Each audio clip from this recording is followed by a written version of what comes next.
గాని, నేత్రాశలు గాని, శరీరాశలు గాని, జీవపడ్డమ్మ గాని ఆ సమస్యను ఓవర్కమ్ చేయడానికి ప్రియులారా మన సొంత పవర్, సొంత శక్తి మనకు సరిపోలేదు అని ప్రభువుకు తెలుసు. అందుకొరకు ప్రియులారా ప్రభు ఆత్మను పంపిస్తామన్నమాట. అంటే పరిశుద్ధాత్మ మీ మీదకి వచ్చినప్పుడు బైబిల్ అంత స్పష్టంగా మనకు నేర్పిస్తుంది. మనకు పవర్ వస్తుంది అనమాట, శక్తి వస్తుంది.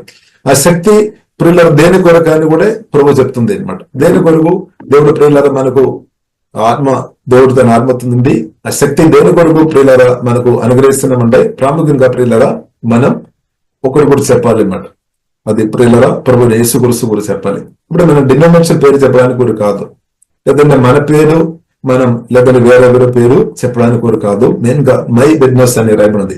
నా పేరు అంటే యేసయ్య కూడా చెప్పాలి. అదే యేసు క్రీస్తు అంటే నా కొరకు మీ కొరకు ప్రాణం పెట్టేది యేసు క్రీస్తు అనమాట.